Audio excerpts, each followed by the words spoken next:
All right, well, let me pray for us, and then we shall jump in here. Dear Father, thanks so much for today, God, and just we're thankful for just your great love for us, God, as we just consider that, and we especially consider that in this Easter season, the love that you've demonstrated to us. It's an amazing thing. And so help us as we push in and push on with the semester. I just pray, especially for these students as they have, and the students that are tuning in various ways, just pray for them as I'm guessing there's a few things going on. And just help them as they sort of organize their lives and prioritize things and try to get probably more done than they can possibly do. I just pray that you would help them in that, help them to look to you and to trust you and lean on you in this time. So we thank you for this time. We thank you for this class. Thank you for these students, and just pray for a good class now. I pray this in Jesus' name. Amen. All right. Few things to, and I just wrote this on the board because I knew I was going to forget if I didn't tell you. So this weekend is our Stand Firm conference. You do need to register for it. I think it's $30 right now for students, 40 for non-students. You do get a lunch out of it. I don't know if that makes that total go down a little easier, but it's a decent lunch and some snacks. Too. But I'm doing extra credit for that, so I can't remember what I said. Was it 1 point? No, I think it's 3 points. There would be. Okay, I'm going to do 3 points of extra credit for that. We'll check the tape. Just for going, yeah. You'll do like a little write-up for each session that you go. That's what you'll turn into me, and I'll give you extra credit for it. So just a paragraph sort of summary of what the session was on for each session. Now there's going to be a way I can make it work for you if you can't make it, but just email me, and for students especially that are tuning in online, and I'll let you know another way to get this done. But we'd love to see folks come out. I mean, we try to have some events on campus, and it's funny because it's very difficult to actually get Southwestern students to come. So we want to do more events, and students, if you just ask them, hey, would you like to have more events on campus? They almost always say yes, but then they almost always don't come. So, yeah. So anyway, so just to say, this is a good event. The keynote speakers are going to be Nancy Pearcey. I don't know if you know that name or not, but you should definitely.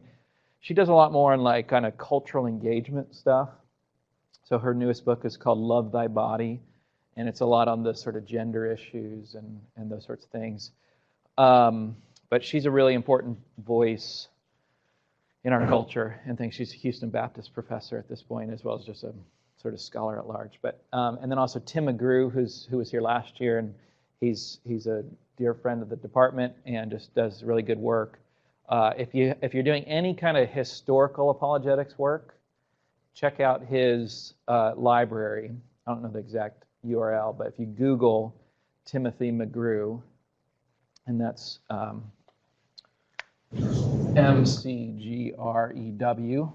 not McGraw, but Timothy McGrew.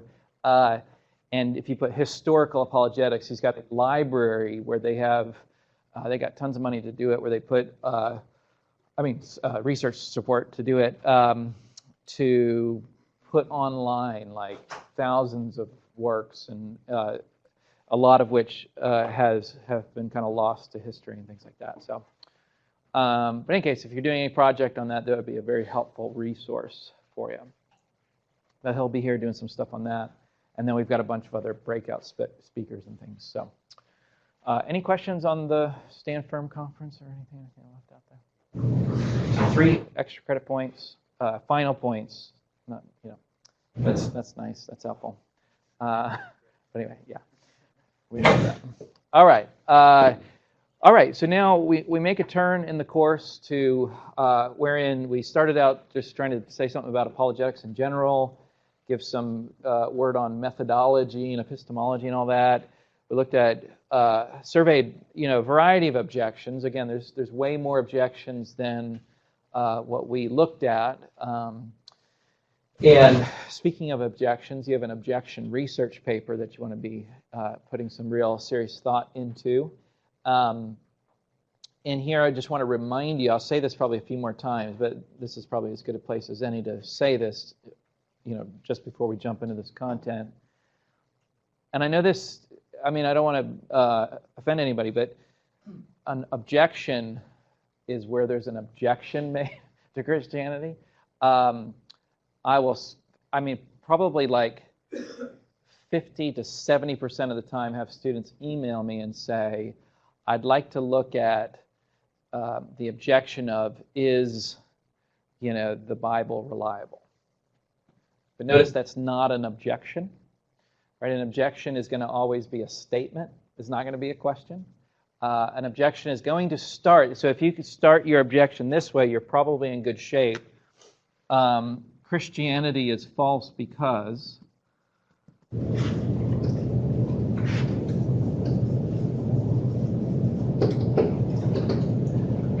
then you've got yourself an objection most likely. But if it's a question, right? Because again, the way I've tried to sell these things, at least, is to say there's questions that we all have.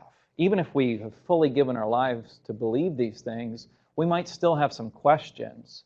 But we're trying to address actual objections where people are saying, Christianity is false, or it could be the Bible is unreliable because God does not exist because. Like, those are all going to be objections because this forces you to say something problematic about Christianity. And if you can do that, then you've likely got yourself an objection that you can address. And you can choose any topic you want to. You don't have to get that approved by me, but I would recommend it. And I know I've been not very good at getting back to people in a timely way, and I'm sorry about that. If there's anybody that has emailed me that hasn't heard back, I tried to go through my entire inbox this morning and get caught up just because I've been out of town and had a few things going on. But please try me again. I'm happy. There's no problem. I'll get back to you as soon as I can on that. Anyway, if there is, if you want to run your topic by me, that's completely fine to do. I would highly recommend doing that. Sometimes you'll do too general. Sometimes students will say, I'm going to look at the problem of evil. Well, again, that's not really an objection yet, right? Tell me how you're understanding the problem of evil. God does not exist because, or an all-good, all-powerful God does not exist because there is too much evil in the world, or something like that. There you go. That's better. It's a little general, and it's probably best to focus in, and that's some of the interaction we can have if you email me on these things. So, but yeah, you can do any of the objections we looked at, from science to hiddenness to postmodernism, if you like, et cetera, textual issues, Old Testament issues. But there's other things too. The problem of hell is something that some people, I wouldn't say anybody wants, enjoys to think about hell. But anyway, you might want to do your paper on that. Yeah. Are you looking more for an atheistic, secular objection towards Christianity, or is that more what you're looking for? Or? It doesn't have to be atheistic necessarily, but yeah, like an objection to the truth claims of Christianity. So somebody actually emailed me this morning saying, could they address a sort of specific Muslim objection to Christianity? And that would be totally fine to do. You're not looking for in-house Christian objections? Well, like what would you mean by that? I don't know. Okay. If you, I don't have a topic yet. yeah, you're fine. I guess I stay away from making that distinction necessarily. I guess I think any objection. So here's what I want you to stay away from. Maybe this will help clear it up. I don't want you to say, does the Bible truly teach the Trinity? Again, that's a question, so it's not an objection. But I wouldn't want you to address, the Trinity would be hard to do in apologetics because it's theological, and it's mostly, there are some apologetics issues there, as there are apologetics with almost every issue. But I want you to do it in such a way that you would be able to address somebody actually raising this who doesn't. Remember how I defined apologetics, that you're not assuming the truth of Christianity and addressing the objection. So, right, you would want to address like I get this a lot with my undergraduate students. We'll be reading Aristotle, and students will critique a part of Aristotle, and they'll do it by citing scripture.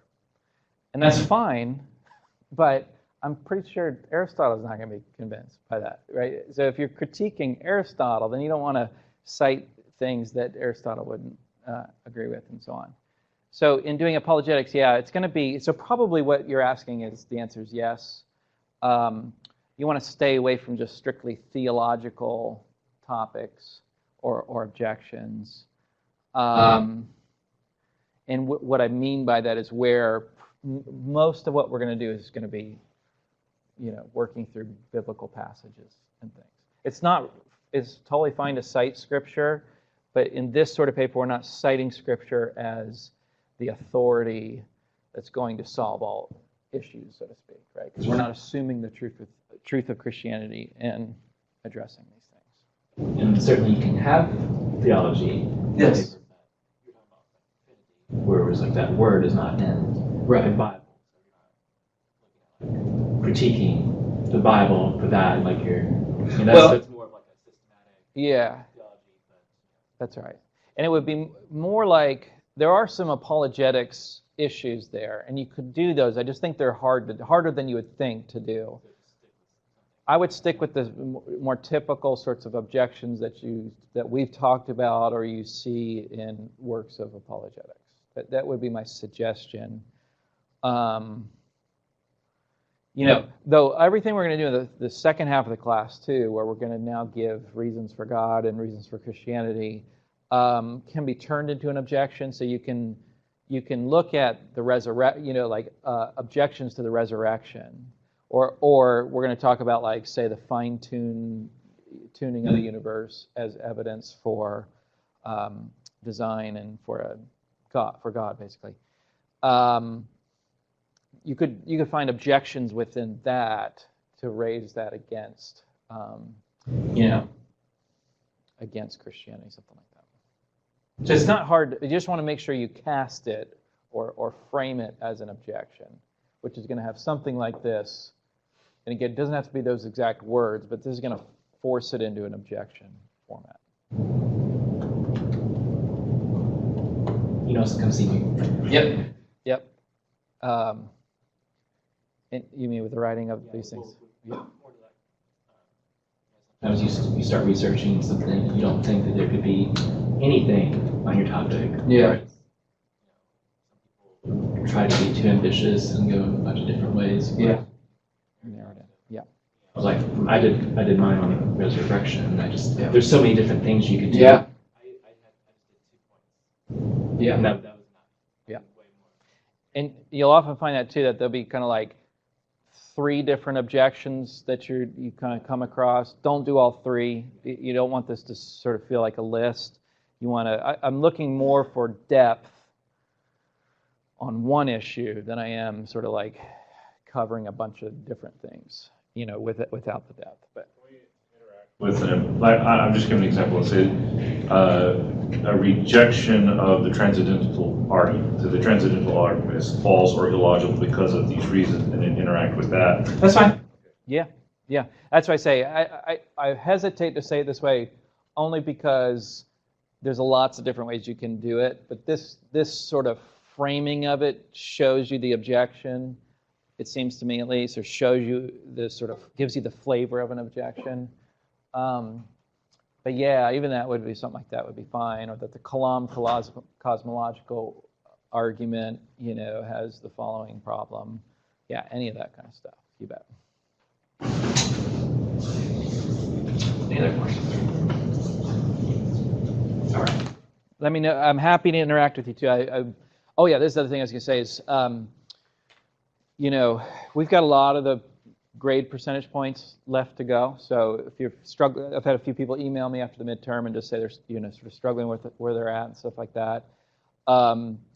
Just know that we've got, just with the final exam and the research paper, that's 50% of the grade left to earn. And then of course there's the reading and the other things that we do on a kind of ongoing basis that will give you points there. So there's lots. So if you're not doing great right now, There's lots of opportunity to pull that up.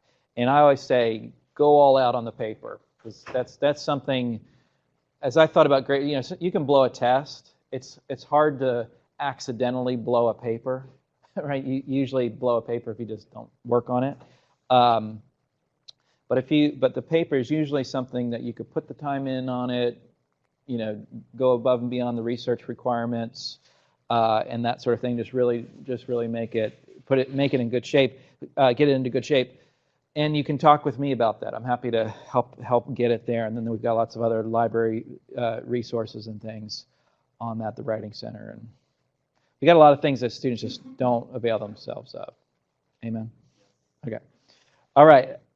Anything? We're good? All right, let's push in here. So we turn now, that was all just an aside of saying that we turn now from the midterm to look at a positive case for Christianity. Now again, I don't think you have to make this sort of two-step method from going from the existence of God to Christianity necessarily, because typically conversations don't go that way. I mean, usually you don't get somebody who's just a sort of blank slate, wherein you're just going to say, let me then tell you the reasons for God, and then let me get to reasons that Christianity is true, and so on.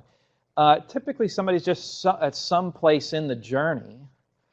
Sometimes all they have is a couple of objections, and by addressing those objections, they're wide open to the gospel or whatever. Other times there is sort of like, well, I just, the person might think that there's just no reason, there's no evidence whatsoever that God exists. And you start there then. That's great. So for me, it's just sort of like, here's the full panoply of evidence and reasons and so on. You take these, wrestle with them, I hope that it helps you in your own faith. And then as you interact with people, you just pull out what you need in that given situation and help address their questions there. Right? Now again, some people might be just set against Christianity no matter what you say. I still try to have those conversations with them. I try to make it as friendly as I can, and I think sometimes too just the care that I show them and the concern and so on is about as powerful apologetic as any of the arguments can be.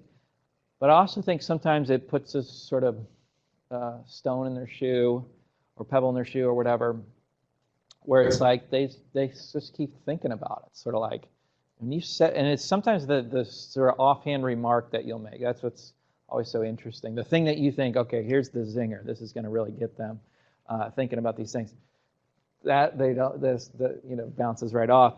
But it's some offhand remark or other, or maybe it's a piece of your testimony or whatever, and they just keep thinking about it. And that's a cool thing. And that's why I say, for me, that's what we're up to. We're just up to providing a sort of rational basis for their belief, wherever they're at, wherever they sort of need that shored up, be that an unbeliever or a believer, and even for your own life, if there's some struggles or just intellectual concerns, let's say, some of this can be, I think, pretty helpful. But it's never going to solve the sin issue in our lives. It's never going to solve that spiritual issue in our lives. But it may help. It may help along the way. All right, so what sort of quote-unquote proof can we give for the truths of Christianity?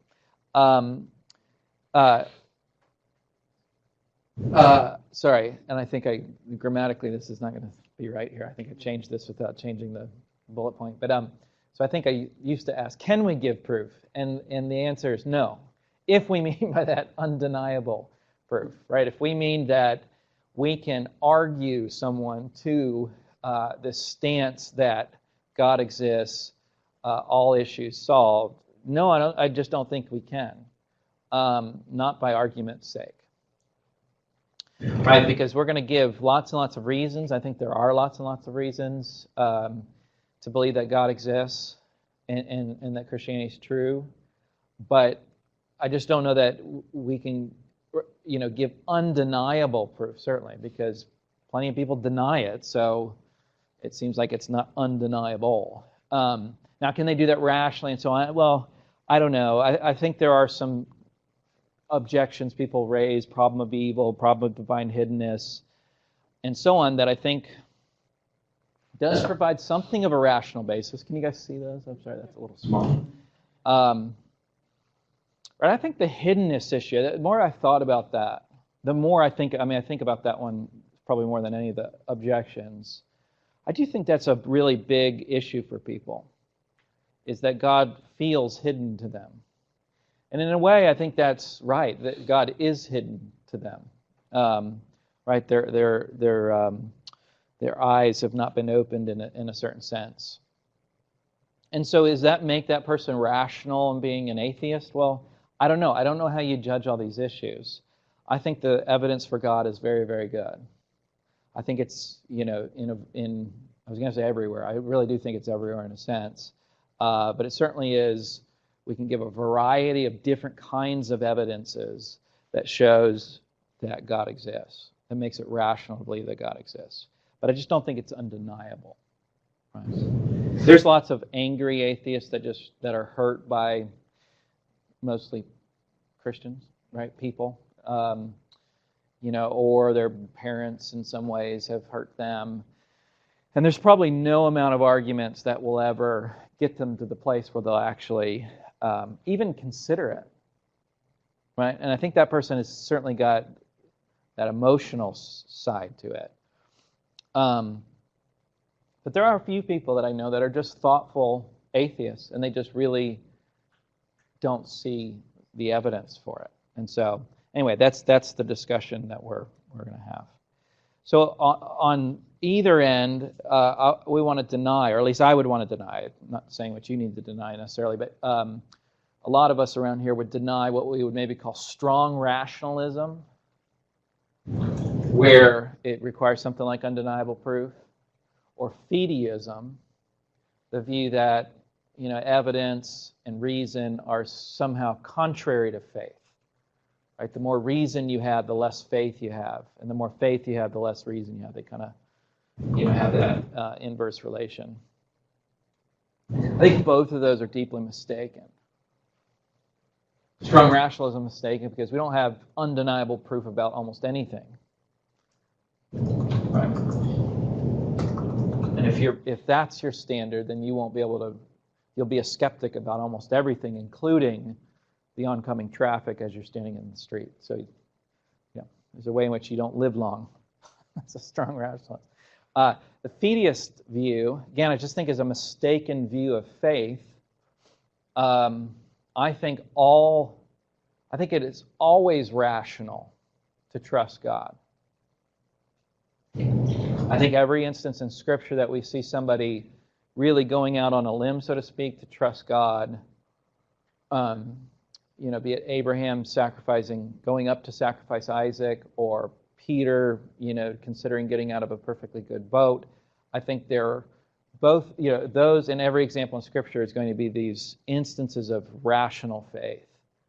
When you look at Hebrews 11, when it lists all these folks displaying biblical faith, I think you can look at each and every one of them, and they will always have their choice to trust God, to have faith in God, is always the rational choice as you work your way through Hebrews 11. So the fideist is also really unlivable in a lot of ways. We don't do this. We don't sort of pit our beliefs and our faith and so on against reason in any other area. Right? Try doing your taxes that way. Just as a reminder, you need to do your taxes here pretty soon. I need to do my taxes. Finish them up. Right? And so why would we do that when it comes to our beliefs about God and Christianity and so on? Have we talked about street epistemology in here? There's a sort of new phenomenon. It's not all that new, I suppose, at this point. But did we talk about street epistemology? Called street epistemology. And this is where atheists, typically atheists, will go out on the street or somewhere, parks and malls and areas, and interview Christians usually. Sometimes it's Muslims or somebody else, but and they always get them to sort of ask them a tough question, and the Christian almost always says, it's just faith. Sorry. I don't really have reason for this. It's just faith. As if they're fideist. As if faith and reason. So it's sort of like when I don't have any reasons for the atheist that's asking me questions, I can just label it faith and sort of get away with it. Right? And so then the question always turns to, well, what is faith? And why should you believe something on the basis of faith when you don't have reasons or evidence for it and so on? And off the interview goes with the Christian looking sort of anti-intellectual. Any questions about that? Because I do want to make sure we're tracking with that. Because oftentimes I'll get to like 2/3 or 3/4 of the way through the course, and somebody will say, well, hey, it's just, make a comment like that. Well, it's just faith at a certain point. And you're welcome to have that view. You're welcome to be a fideist. That is totally fine. But I do want us to think about it and sort of make sure you're clear, at least on my view and the view of a lot of us around here. Just make sure we're communicating. Any thoughts about the fideist view versus strong? Again, I don't find most Southwestern students or Christians in general hold to a strong rationalism. Sometimes our critics hold us to that. Sometimes Dawkins and others will say, look, unless you can prove that God exists, and I get the sense that he means prove with a kind of undeniable certainty, then he won't believe it. He won't consider it. Well, he can't prove his science on that basis either. Right. But again, a lot of Christians will talk as fideists, but I don't know if they really want to go that route. It's one thing to be pressed by a sort of hostile atheist interviewer. Usually they're not hostile, but they're kind of hostile. A little bit hostile, a little pushing at least. In any case, Christians will often sort of go to that appeal. But any thoughts or questions? All right. Everybody doing all right? Here we go. Critical rationalism then. So what I want to recommend to you is what Tim Keller and others, he didn't come up with it necessarily, but in his book, Reasons for God, he calls this being a critical rationalist. So here we're going to say we want to be thoughtful, we want to be reasonable, we want to look to the evidence, we want to be open and honest about the fact that if there's some sort of piece to our beliefs that we really can't justify, we're just believing in it in a blind sort of way, we're going to evaluate that. We're going to think about it. We're going to see if there is reasons to believe it. We're going to be honest enough to reject it if there isn't. Here on the critical rationalist view, we do again what we do for almost every one of our beliefs, and that's look for the best explanation in light of the evidence. And the evidence will be the data that's accepted by almost everyone. And I mean that too. I don't mean just by Christians. We're going to look at evidence. We're going to look at sort of data that's accepted by almost everyone. There's always somebody. Yeah, I say almost just because there's always somebody that's going to reject some of this. Another way to say the same thing is that we're going to posit a thesis that explains some set of evidence, and that's just the sort of reasoning we engage in all the time. I mean, think of a court trial, a court case, or whatever. Right? Everybody's going to come up with an opinion, guilty or not guilty, let's say. How? Right? Why? Why come to the conclusion that you do? Let's say everybody comes to the conclusion that the person's not guilty. Well, it's going to be because there's different lines of evidence for that claim. There's going to be objections to that claim that are able to be addressed, and there's going to be positive reasons for believing it. And that's going to be the sort of explanatory thesis that makes the best sense. Now, does that mean that every issue is solved? No way. Right? We hardly ever solve every single issue, especially before we come to the belief that we come to. It's just that we're looking around at what we have is sort of the data, and we're going to posit a thesis in light of that data that best explains those things. Why is the person's fingerprints on the murder weapon? There's maybe an explanation, right? So we get more data, and we find out, well, the person owns that gun. He handled it, the day before at the shooting range or something. That would explain that data and ultimately could lead into the explanation that the person isn't guilty. So that's very much what we're doing when we do, I think, the arguments for God's existence. I'm going to say that thesis, that God exists, and a God of the sort consistent with the Bible, is the best explanation of the data that's accepted by almost everyone. Now, almost everyone doesn't accept that thesis, but everyone accepts that this data. Right? These are the sort of facts. Okay. Or what we might call the clues of God. Now, it seems to me, you tell me if this isn't a reasonable explanation or assertion. One's worldview should explain the data of reality. What are the data that I've been making reference to? Well, it'd be things like this: that there's a universe.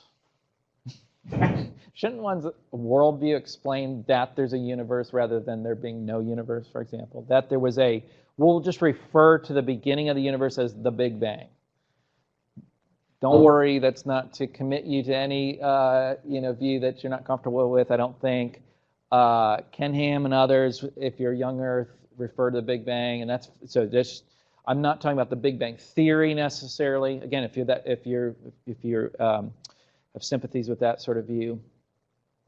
God. Yeah, just when God said "let there be," I'm guessing there was a bit of a bang. So that's just what we're just calling the beginning of the universe, the Big Bang. So that there was a Big Bang, seems to me, should be explained by somebody's worldview. The fine-tuning and order of the universe, which leads to the sort of regularity of nature, should be explained by one's worldview.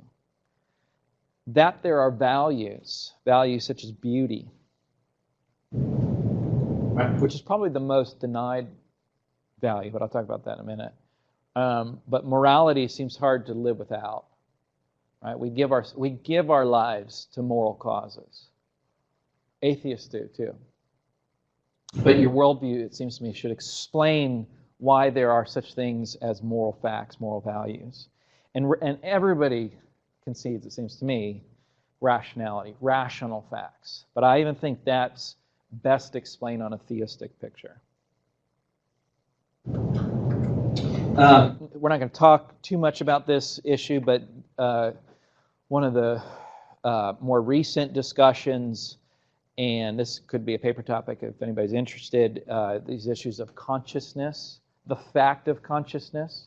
I don't know if you've ever thought of how odd that is, especially on a materialist, naturalist, atheistic worldview. The fact that we are conscious of our surrounding is a very, very unique fact. In fact,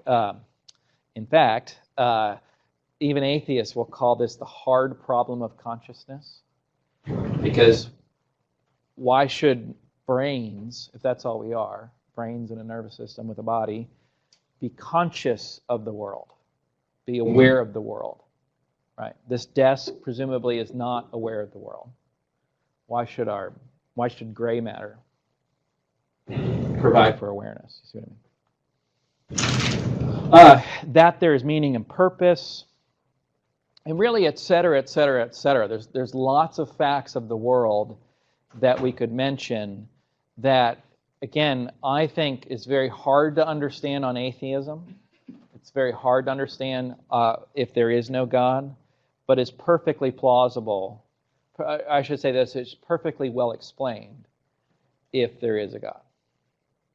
Right, but here it seems to me, we just have a sampling here because these are the ones that we're going to talk about, besides consciousness. You either have to say this, these, and by the way, someone has said this about each of these. They either just say these just are, morality, for example, just is a fact of our universe, or they do not exist, they're illusions or illusory, or these point to a creator. These require a creator/cause. And I think for all of these, you can, we're going to use the word cause sometimes, but you really need a creator. Right? Ultimately, we need a creator of moral values, I think. Cause isn't going to be good enough, because we need or if you like, we need an uncaused cause. But that, I just think, is what we mean by creator. Right? In other words, if we see a line of dominoes and we see that they're sort of in process falling, what's the cause of this one falling? Well, it'd be the one right before that hit it and caused it to fall. Now, you've gotten a cause, but it's not an uncaused cause. It's not the final cause or the first cause, right? You can point to the one before it, to the one before it, the one before it. What you ultimately need is something that was uncaused that caused it to fall. And I think we just mean by that a kind of creator of sorts. Especially when it comes to the universe itself. In other words, if there's just a prior universe or a universe creator, or a universe, what do they call it? A universe generator. That's not because we're going to ask, well, where did the universe generator come from? And what we're looking for is this sort of first cause or this uncaused cause. Now, you might wonder, how in the world could somebody deny and think of as an illusion these things? Well, probably it's easier to think of morality. A guy like Michael Ruse thinks that morality is just an illusion that evolution has sort of programmed into us, so that there's a kind of survival value with thinking that there's somebody behind it all. Michael Ruse, and again, he would make for a good paper topic there, if anybody's interested in issues of morality and such. But yeah, a lot of people would say even the universe itself could be an illusion. Right? How that works, I don't know. How could consciousness be an illusion? Well, people say this kind of stuff. I don't know how that works, but anyway, that's what they say. You see how those are your options? Either these things just sort of popped into existence, they just are, or they don't really exist. We thought they did, but they don't. They're illusions of sorts. Or there's some sort of ultimate creator that stands behind them. All right. Now, will these arguments for God give us the God of the Bible, the God of Abraham, Isaac, Jacob, and Jesus, or even God's star? Well, I don't know. I don't always know what we mean by a question like this. I mean, I'm asking it, so I don't even know what I mean by this now. Right? But I think so. I think yes, in the following sense, that we end up with a God that's perfectly consistent with the God of Abraham, Isaac, Jacob, and Jesus. We end up with a God, certainly God's star in some ways, sort of the cumulative force of these things. And I think that, because sometimes people sort of, poo-poo these arguments a little bit because they think it just doesn't get us far enough. But I don't know, when you really consider the full scale of arguments that we get, we're going to get a God who is transcendent, that is an agent, that is morally good, not just morally good, but the ground of morality. God who is this sort of reason that stands behind the intricateness of the universe and the exquisitely fine-tuned design of the universe and so on. Right? I think we end up with a God that's probably, I think, only consistent with the Christian worldview and no other worldview. Now, could somebody just create a worldview on the fly that's consistent with all these two? Yes, but I'm saying of the major sort of worldview traditions, no worldview gets all of these arguments other than Christianity. So Islam, as we'll see, makes cosmological arguments, but they can't make moral arguments because they don't think Allah is the ground of morality. They don't even think Allah is essentially good, that Allah is loving, and so on. So I think this is much more powerful. Oh, sorry, I didn't put that out there. I think you get a lot more than what we sort of initially think by some of these things.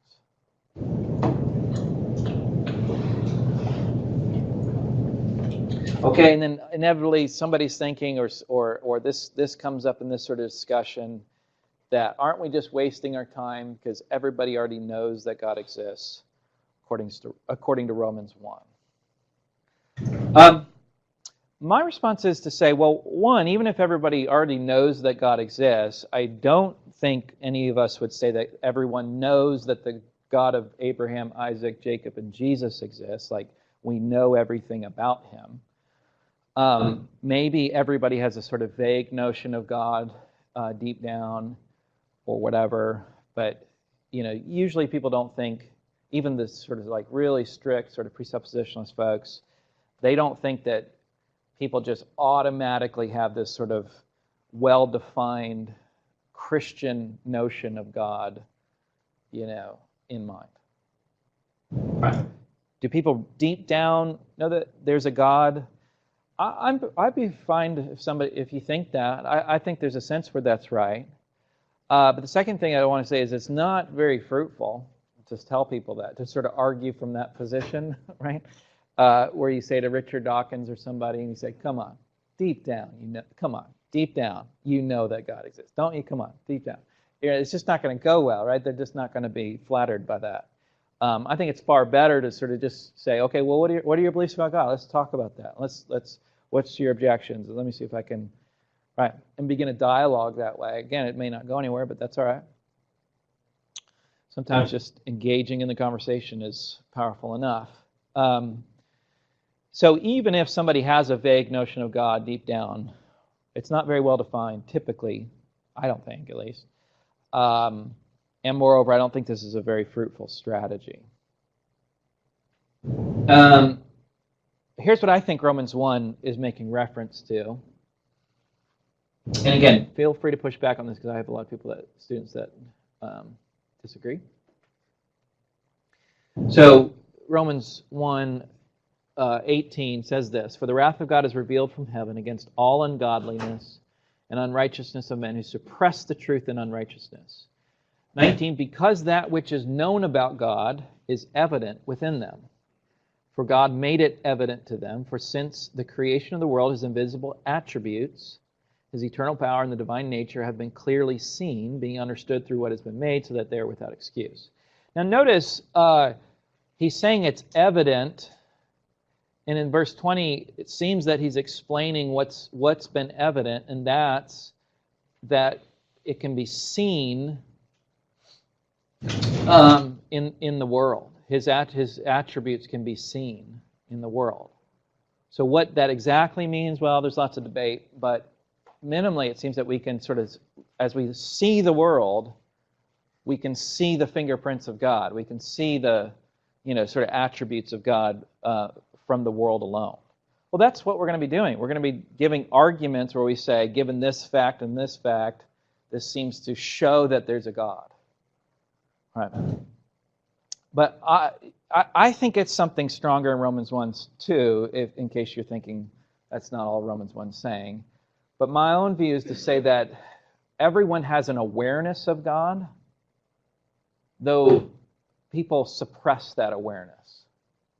It's sort of like how you can be aware of a bunch of things and not notice them, right? Or not a bunch of things, but there's a lot of things in this room that arguably you're aware of, because this room is not nearly as busy as the room over there, but it's still kind of busy, right? Maybe these trees over here, you've been staring at them all class and you haven't noticed them until just now, or something in the periphery, the words up there, right? You're aware of them, they're in the room, you're even looking at them, but you're not noticing them. I think that might be something like what Paul has in mind, that we all have an awareness of God such that we're without excuse, but we suppress that reality and convince ourselves that God does not exist. Because it does seem to me that there are some who seem, at least, I can't tell what's exactly going on in their minds, of course, and neither can you, but it sure seems that some people believe that God does not exist, even though they may be aware. It'd be like there being some facts in this room that you're aware of that you're denying. Right. Something like that. that if we could sort of get over ourselves, this would be painfully obvious. And I think there's lots of people who come to faith, come to Christ, and say, man, I was aware of God the whole time. I just was working my hardest to deny Him. And again, it looks like people even get themselves into the position where they believe that God does not exist. And so it's at least thereby, it seems, appropriate to offer some evidence, some arguments to help address that, in case that's a kind of intellectual blockage. Does that make sense to you? Any thoughts or issues there? In other words, I don't think Romans 1 rules out the arguments we're going to give. And there are people that say that. I just haven't ever seen it. Felt like that's a very plausible case on the basis of Romans 1:18 through. It goes on to about 24 or so.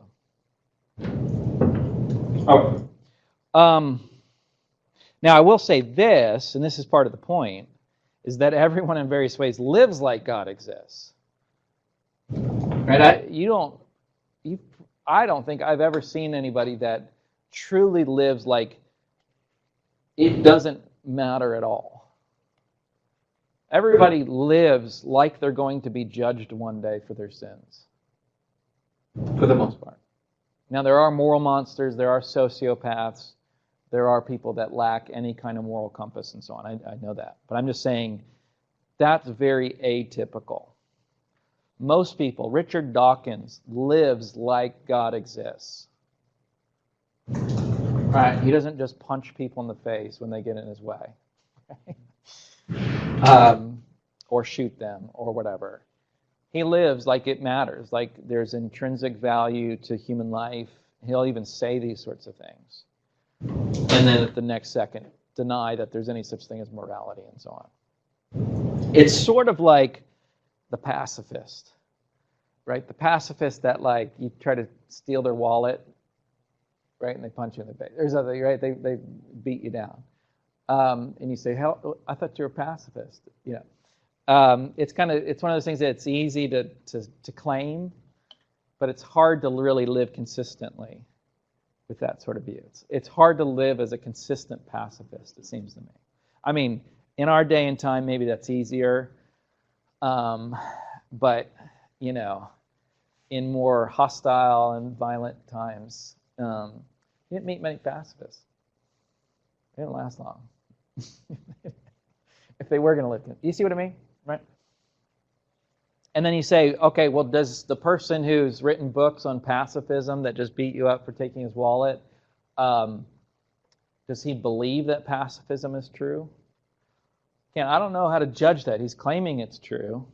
He's just not living like it's true. And I think that's, again, where many atheists end up like. They live as if they live like that God exists, even though they may be willing to claim that He does not.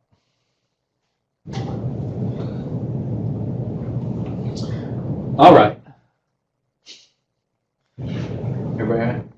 Everybody good with that? That was just the introduction to yeah. Why do you think that people these things have? Yeah. Well, my own view is that I think everybody wants deep down to be God so not necessarily God, very God, but like be their own little God. So I think part of what, you know, the sort of sin nature is that I want to be in charge of my own life. I think living surrendered and submitted is contrary to our sin natures. And that's really, in a way, the miracle of salvation in some ways. And so if you know, admitting that God exists admits there's this transcendent power that we, in virtue of who He is, we should bow the knee. In effect, we should submit. We don't want that. I mean, I don't even think we want that, really. I mean, you know, in our day-to-day lives, it's so very difficult for us as Christians even, to live in that sort of submitted, surrendered place.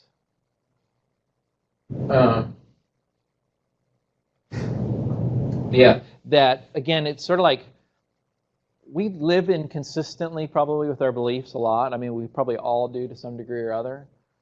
But we don't like that either. I mean, it's uncomfortable, right? If you constantly were beating people up and also preaching pacifism, eventually, something's got to give.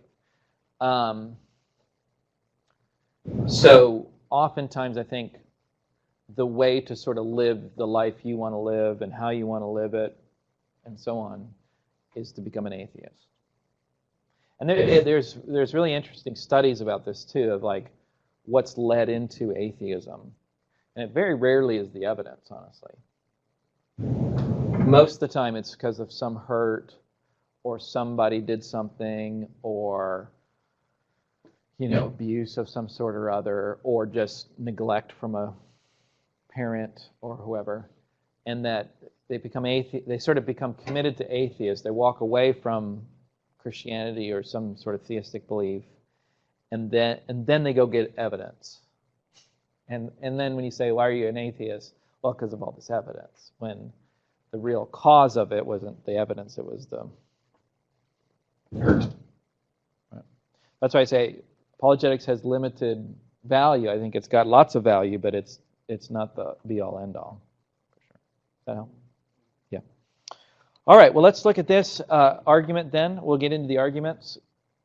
We're going to give two basic forms of argument today, sort of looking at values and things like that. The first one is what we call the argument from absurdity. This is one of my favorite chapters in Reasonable Faith, by the way.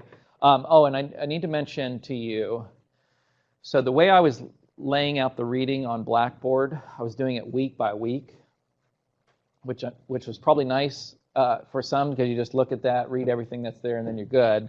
But we're going to start reading the textbook more. We've only done the intro in chapter 1, so we get into chapter 2 this week. Because I don't have anything to put up on Blackboard anymore, because we're going to be doing the textbook as well as some online readings, I just lumped them all under a Unit 2, and I just listed all the online readings that are there. So you're going to have to use the schedule in addition to going to Blackboard for the week-to-week reading. So just make sure you're looking at the reading schedule to see what reading is due. For this week, you'll read chapter 2, and again, it's one of my favorites. And Craig calls it the absurdity of life without God. And I just think it's very, very well done. And again, it's a kind of it's an argument that a lot of sort of presuppositionalist folks love to give, and I think it's a great argument. It's again one reason why I don't make those distinctions between or say don't, it's fine if you have your arguments that you like, but I'm going to avail myself of all the arguments. Okay, so the argument from absurdity goes like this. If God does not exist, then life is absurd. What do I mean by that? Well, life would be meaningless, valueless, and purposeless, or without purpose. 2, life is not absurd. Nobody lives like life is absurd. I don't know anybody that does. Therefore, God exists. All right, so it's just modus tollens with the double negation taken out of the conclusion. Right, strictly speaking, it would be, therefore, God does not exist, which is that God exists. Okay. And the question really is, in what sense, and really, is there any sense in which life would be meaningful on atheism? Right, if there is no God, and in virtue of that there would be no afterlife, we're assuming, and so on. Of course, maybe an atheist tries to carve. This would be a very unique atheist, because most of them just say at death that just ends the life. All you are is a body, and that ends the life of the body, and so on. There is nothing. In what sense is life meaningful? There's really not anything intrinsically different from you and a mosquito. And I'm very happy to end the life of a mosquito, right? Especially when it's biting me or bothering me or whatever. And have no qualms about that whatsoever. But when you think about it, if you're just particles in motion, if you're just a bag of cells, as one author put it, so is the mosquito, right? There's really nothing fundamentally different or sort of metaphysically different of you and the mosquito. So in what sense does your life have value, or human life in general have value, over and above the mosquito or the bacteria? Right, again, we typically just spray bacteria with poison, basically. Right? And have no qualms about that, but if we're not fundamentally different, then why think your life is meaningful? Why think human life is meaningful or value, has a value? Now, I want to be very careful to say this, because I do think this often gets confused. The point is not to say that atheists don't do overall good things and fight for great causes and things like that, right? So, unfortunately, sometimes these sorts of fighting for these moral causes by atheists puts Christians to shame. The question is whether or not they're acting consistently with their worldview when they do. That's the point. I mean, I don't want atheists to be consistent with their worldviews. I actually would much prefer, especially if you're my neighbor or something, to be an inconsistent atheist. You know what I mean? So they do, and it's not to say they can't have a knowledge of good and evil and morality and so on. It's not to say that unless they believe in God. It's not even to say this, and this is what I'm saying here, I think, is that it's not to say if you're an atheist, you're going to do evil. You're going to be this evil person. It's asking this question, is whether or not in doing good, in treating people as if they have a dignity and an intrinsic worth and so on, whether or not you're being consistent with your atheism. And when somebody acts inappropriate, what we would all call inappropriately, whether or not that's acting inconsistently with the worldview. That's the real point. Okay, now looking at each of these premises, right? Do atheists think that 2 is true? Well, most of them, right? Most atheists that I talk to are unbelievers in general. Do not think that life is absurd. At least they don't live that way again. I mean, who lives as if life is absurd? Right? Most people put their lives to some bigger cause than themselves in some way or another. I mean, some people live pretty selfishly, but, at least they would admit that they should be putting themselves to some bigger causes or something like that. So they don't at least act like life is absurd. That is to say, what one does with one's life matters. And I think if you ask them whether or not being happy is what it's all about, like having as much pleasure as possible, they would say, no, that's not the primary pleasure, right? Or the primary objective of life. Now, some would probably, there's no doubt. But I think most, if they're thoughtful sorts of folks, would say living meaningfully. But what does it mean for an atheist to say you need to live meaningfully? What does that even mean?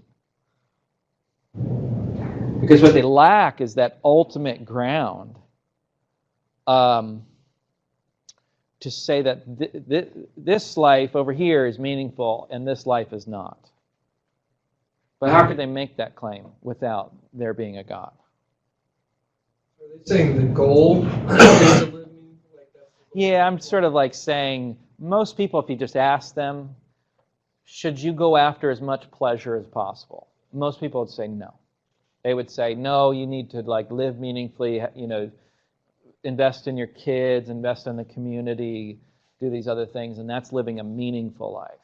If you die with all the toys, it's not that great. Now, again, some people would say, no, toys, that's what it's all about. Giving as much pleasure as possible is what it's all about. And again, all of us violate this to some degree or other. But my guess is that if you ask the average atheist and just say, do you think that living your life for the sake of others is really what you ought to be doing? It'd say yeah. And then the question comes, in why? You know, how on your atheism is that grounded? There's no stance. There's nothing they're standing on to say that. Yeah, and I think, you know, this sort of standard, there's no standard to weigh that against, to say you're doing a really good job in living meaningfully. Yeah. It seems that we need some standard or some ground. Otherwise, this is a completely unwarranted claim or outlook. In other words, why on atheism did Hitler do anything wrong? And again, you throw the Hitler card, and you know we want to just be careful there. But why is that? Why? I mean, he, you know, again, there's debate whether or not Hitler was a Christian or not, and so on. I think it's a silly debate in some ways, and there's a way in which I think we can. I think we can argue for the fact that, you know, at least this, that Hitler didn't live as Christ. Right? I mean, if he can't defend that, I don't, you know, I mean, Christ was a Jew after all, you know, and so on. There is this issue. I'm trying to think how to this. I'm just, you know, it's come to mind. I don't know if this is the best place to bring this up, but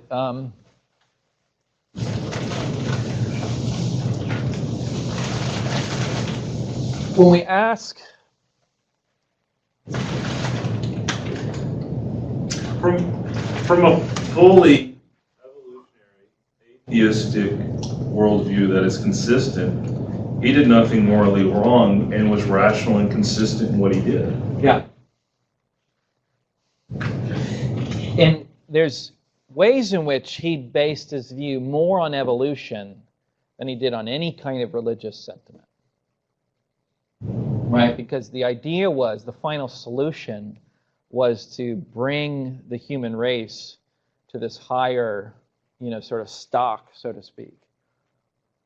And so I really think he's more atheistic. So there was definitely, he knew he couldn't get the job done if he wasn't presenting himself as a Christian in, you know, what was basically Christian Europe at the time. So he makes these claims about, you know, Christianity and so on. But when you look at his life, I think, of course, you know, and again, when you sort of look at, well, how does he get killing Jews and exterminating the Jews out of Christianity? I don't see how you possibly could when Jesus himself was a Jew and so on. Much less, you know, those actions. Sorry? I'm just mumbling. I said it's more of an evolutionary response. It is. And as I say, what does make sense is if Hitler and the Nazis thought that the Jews were a kind of scourge of humanity, they were this that was needing to be taken out so that humanity wouldn't continue propagating that, you know, however they would put it, genetic, you know, sort of makeup or whatever. And that's what he did. He said a number of these things. And it seems like that's the reasons why he really did what he did, was on the basis of that argument, not any kind of Christian argument. But I think this is an interesting question to ask, is who is the exemplar of your worldview?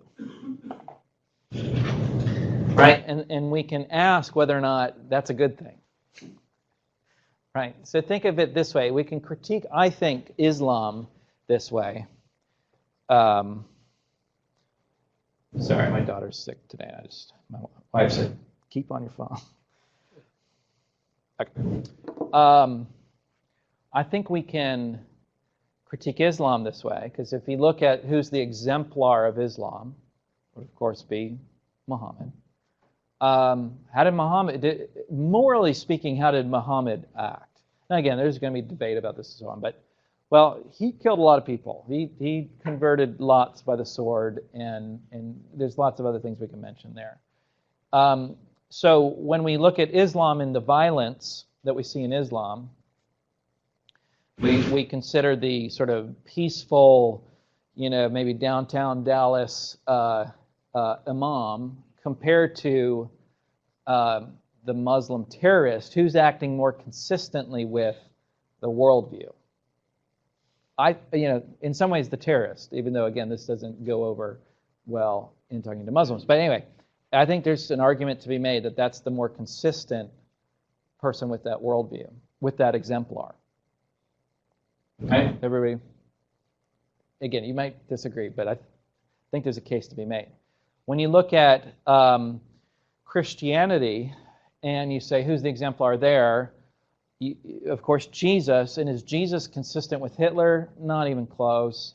Is Jesus consistent with the Christian, sort of angry Christian that's going to bomb an abortion clinic, or I don't know, something like that? No, it doesn't. That doesn't seem to be easily consistent with Jesus, right? And we just talk about what sort of person is consistent with the life of Jesus. That, I think, comes out well for the Christian. When you talk about atheism, who's the exemplar of atheism? What do you think?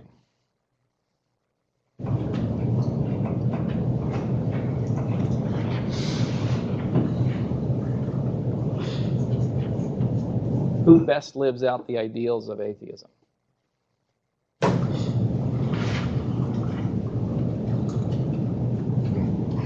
Yeah. It's the group, they call themselves secular humanists. They're kind of the do-gooders, I guess. Yeah. Like an accountable community and a place to connect in the same way that the Christians would in a church. Yeah. It's perpetuated off worldview. Yeah. I would argue Stalin. Stalin is the greatest example of the atheistic worldview. Yeah. And millions died under him. Right. Probably right. I mean, at least it gets hard to see why Stalin is inconsistent with atheism. Right? If there is no God, there are no moral values, there is no meaning, purpose, or intrinsic value when it comes to human life, and so on. Why isn't Stalin a good example? Or why isn't Hitler a good example of atheism? And again, this doesn't go over well, especially in that secular humanist society. This wouldn't go over. This would go over like a lead balloon kind of thing. But it's hard to say why this is inconsistent. And inconsistent with what? You see what I mean? Also, Jeffrey Dahmer is a bad. I mean, is an example. Bad because nobody wants to be identified with Jeffrey Dahmer, right? Jeffrey Dahmer's mass murderer that ate people and stuff like that.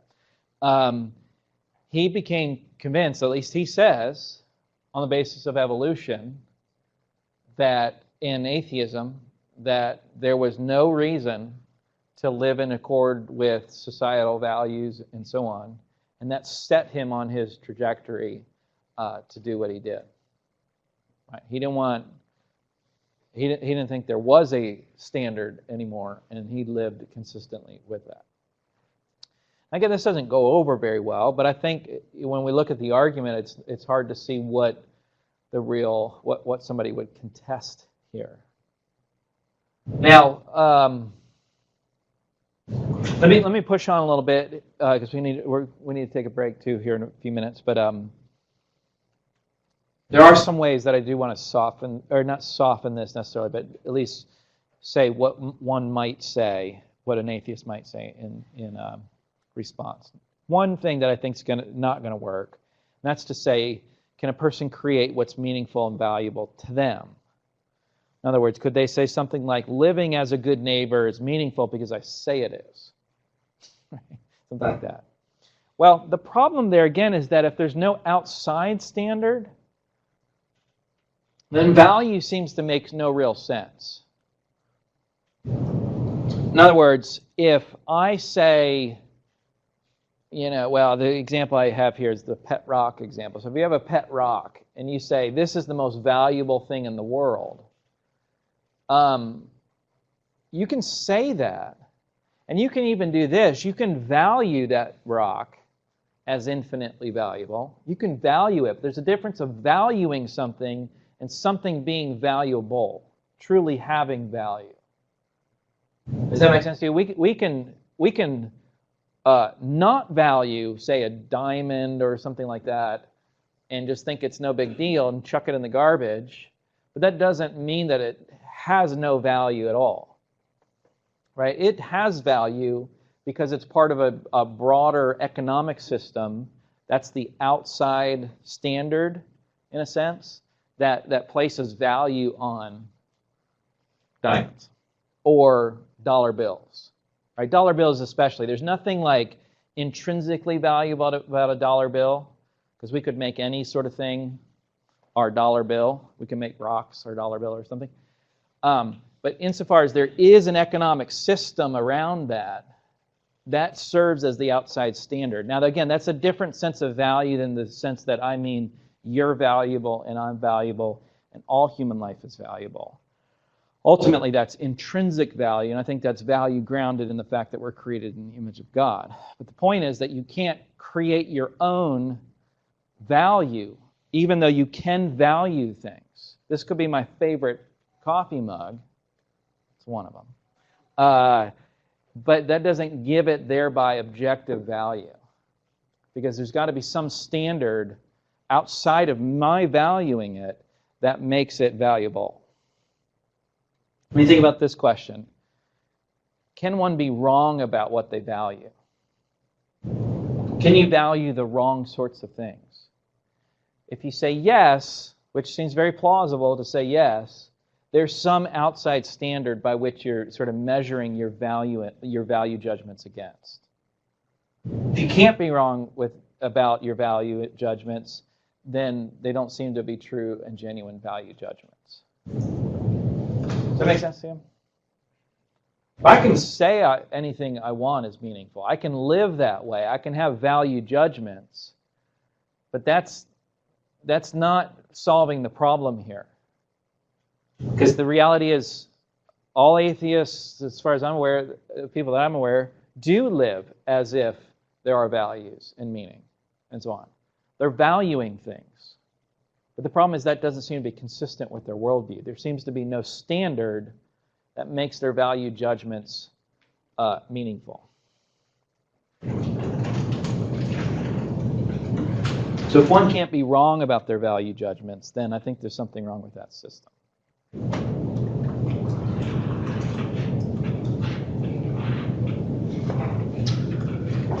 But notice, if God has created us with purpose and value and calls us to live meaningfully, then it's sort of easy to get purpose, value, and meaning out of a theistic worldview. Again, especially a Christian theistic worldview. I think there could be other theistic worldviews that provide for meaning, value, and purpose, but I think you get that most clearly in a Christian view.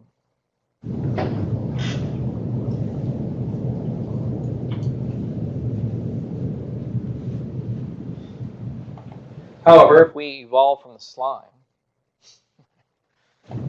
in a non-theistic way, because there could be a theistic evolutionist, I suppose, that God purposed for us to, evolve from the slime and so on. Then there's no purpose or meaning. It's very difficult to see how we sort of carve out purpose or meaning. And I really, again, mean sort of objective. We're going to value things. We do that naturally as humans. We value things. But what makes that value judgment right? What makes your valuing appropriate in a circumstance or in a situation? Without some sort of outside standard, it seems like we're just valuing meaninglessly. Right? We're valuing our pet rock and saying this is of infinite value. You're just wrong about that. Well, it's not even that you're wrong. It just makes no sense because it's not part of any system of value. See what I mean? Now, when I value my daughter, I'm right about that. I'm right. Why? Because she has value. And what grounds that claim? Well, that she's created in the image of God, created by God with a purpose and meaning and so on. That, like I say, that sort of easily makes sense of why when we have kids or when I see a fellow human being and you're in trouble and I help you, I might even risk my life. I might even sacrifice my life for you. We'll see. Why does that make sense on atheism? It doesn't. At best, I think at best what you can say is this. I think you can go that evolutionary route. Let's see, I think I say this in a second. You can go that evolutionary route and say, well, evolution has just sort of programmed us to act this way. And we do see this in the animal kingdom. We do see mothers sacrificing themselves when there's a predator or something protecting their young. That does happen, but I don't think, again, the animal is sort of considering the options, thinking, you know what I really ought to do? What I ought to do is protect my young. Right? It's not a moral choice.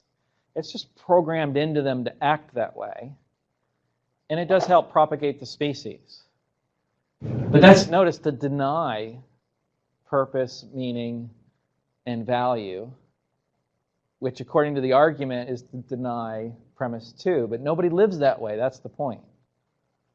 And once you realize evolution has programmed us that way, what do you do with that? I don't know. I don't teach your kids that. Right? I always think that of a guy like Michael Ruse, that I hope he doesn't teach his kids that there are no moral values. How does that conversation over the dinner table go? You know, son, you really shouldn't have done that, even though really there's no shoulds or shouldn'ts and moral values and such.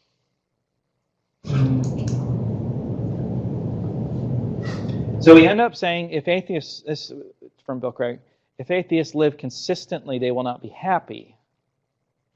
Right? Because they're going to live valueless, purposeless, in lives without meaning and so on. You can't be happy and live like life is absurd, it seems. But if they live happily, they will not live consistently. So that, and again, I think you're familiar with Richard Dawkins' book is The God Delusion. Really what we have here is more of an atheist delusion, it seems to me. Because here, somebody really, truly is living as if something's a reality that they believe is not. I mean, that's really what it is to be deluded, isn't it? To live delusionally. Is to live as if something's a reality when you know it really isn't, or you think it really isn't. And so for the atheist to live as if there is a God, that's what we're saying they do when they live as if life has meaning and so on. Even though they believe that there's not, that's delusional.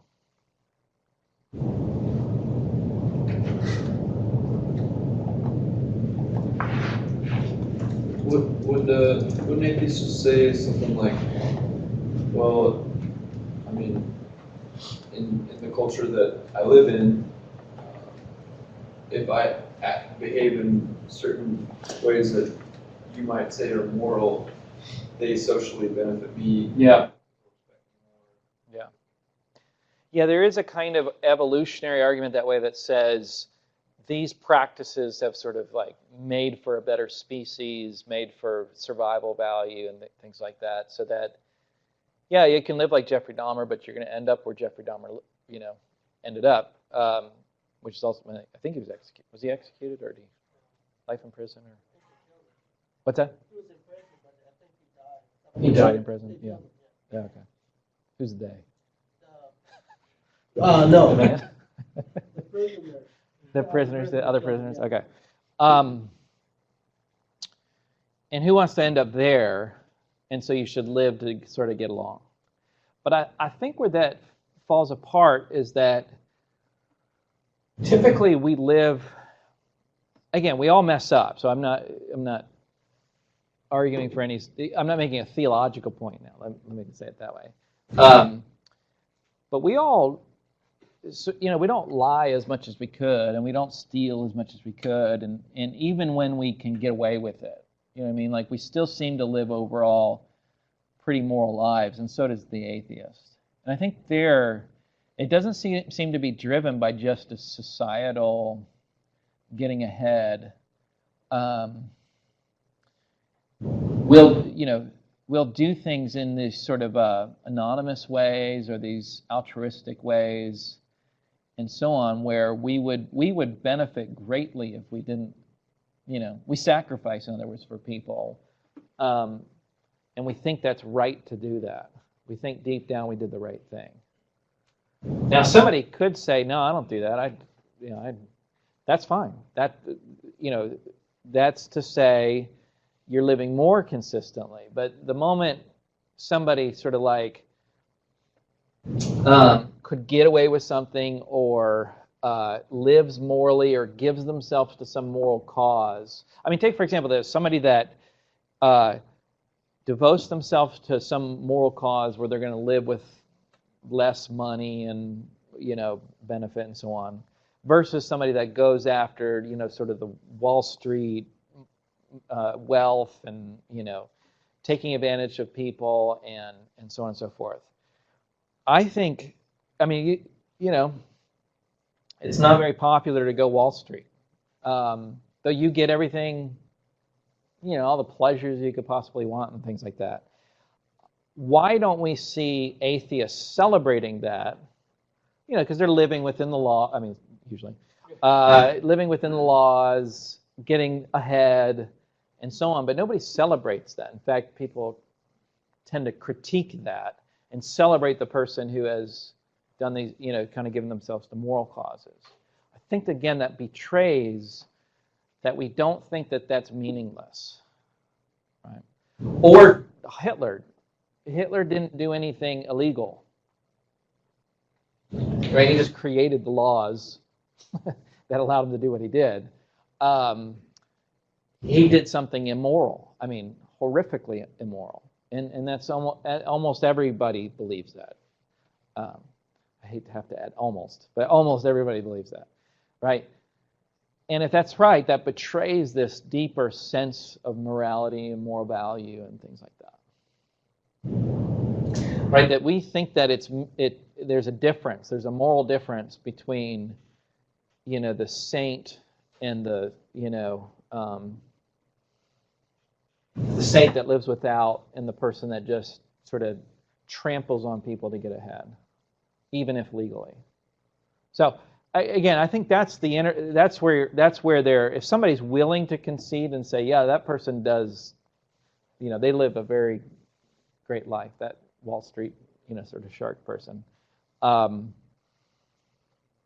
That's fine. Then they are, but I think most people, when they're thinking about this thing objectively, they're going to say, no, you shouldn't do that.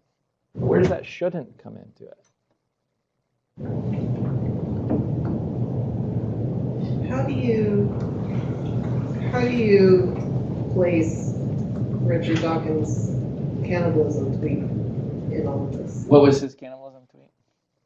It was regarding growing meat in the lab and saying that clean meat is already in 2018. I've been looking forward to this. What if human meat is grown? Could we overcome our taboo against cannibalism? An interesting test case for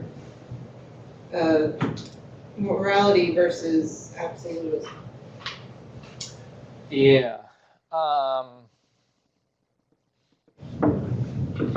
So I think if you said to Richard Dawkins, so maybe there's a part of his view that he would say, this is perfectly consistent with my atheism.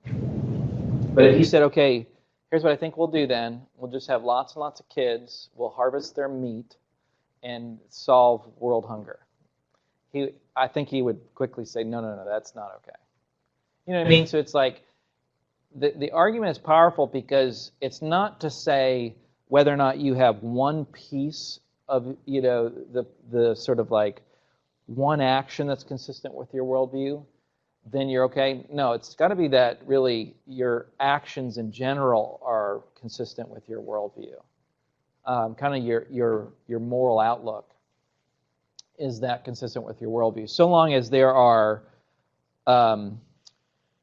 really one sort of action that you think is perfectly fine that's inconsistent with your worldview, then I think there's the problem there. Does that make sense to you? So it's sort of like, even if he's got some beliefs that are atheistically consistent with his atheism, he's not out of the woods unless his sort of general outlook is consistent with his atheism. And that's where I think he's not going to be, I suspect, and if he tweets this, he'll be in big trouble. He's not going to be okay with harvesting the meat of children that are produced in the laboratory and so on. Let them get fattened up and to a certain age and then kill them and take their meat and ship it over to Africa or something. He's not going to be okay with that. And that's why I say, why not? What part of your worldview, what part of what Richard Dawkins has said in print makes that, wrong? It may not be fashionable, and it may not be consistent with our society. I mean, even how he sort of said taboos. Why not get over that taboo? Well, nobody thinks that. That's to be a moral monster. Okay, well, how do you get that? Right? What I think contemporary atheism does, and really all atheism in some ways, will smuggle in a Christian worldview. Like Richard Dawkins probably lives an overall, please hear this in context, Christian life. Because he's living a life that's consistent with Christian moral values. Now, there's lots of ways I'm sure he doesn't, but you get the point, right? They sort of smuggle in a Christian worldview of values and objectivity and what you should and shouldn't do, moral causes, and intrinsic human worth, and so on, all the while denying that Christianity is true or that belief in God, that there's a God, and so on. It's very much like being a pacifist that beats people up when they get in your way. I think there's some way to put that, probably tweetably, that is the real problem here. Is that it's not consistent. It's an inconsistency with their worldview. That's all right. Let's take a break. We'll go 15 minutes. Finally landed right on the time.